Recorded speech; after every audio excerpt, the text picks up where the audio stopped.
The DBDC will be held in Boston from July the 28th to July the 31st, 2022.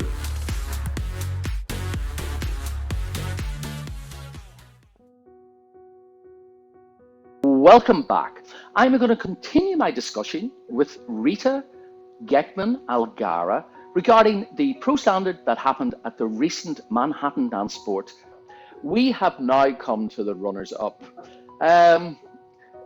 This was probably a little bit of a different competition from the rest of the competition, because at the top end of this final, we had two of the big guns in the States.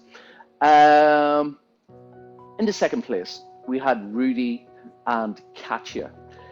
Their final analysis was 2-1-2-1-2. Rita, where were you sitting on this one? You know, it's so cool that you put this, like the way you put it, that is almost like a different level of competition. And this is exactly how I felt about these two couples, mainly about Rudy and Katia. And I will tell you, not long ago, I was very worried.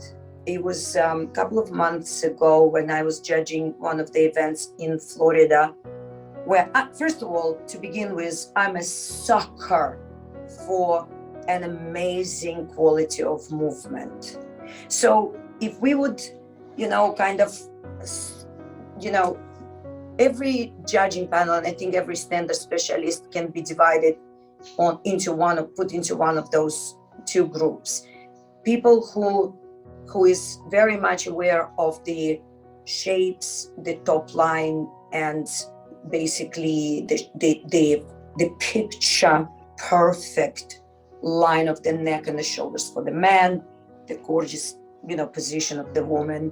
Then this couple basically doesn't have much of a chance, right? Because Rudy and Katia do not have an ideal top line, and they know it. And they only, and there are many of incredible dancers of their times who did not have an ideal top line. John Wood, Andrew Sinkinson, Giampiero Giannico, and just to name the few, did not have a perfect top line. But what a dancers they were. Each and one of them made people go, ooh. And that's what I feel with Rudy and Katia. And a couple of months ago, I don't know, maybe it's again because of COVID or something else, I started being worried about them, because it was not good in terms of they somehow took away what the main beautiful thing about them. It's the silky, absolute gorgeous movement across the floor, where the body weight just flows through the floor with just the support of the legs, and it's such a velvety feeling. And a couple of months ago, I just couldn't get the same feel for that, and I wasn't a good judge to them, and I said it I expressed that to Katia, because we go a long way back, and I was so psyched this time to see that they're back.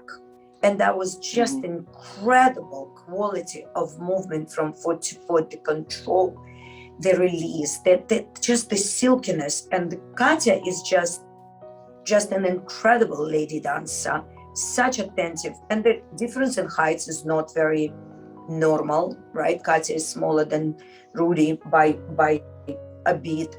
And just the way she holds her own and just lives in this bubble of her own. And it's just, for me, this is the dancing that makes me tick.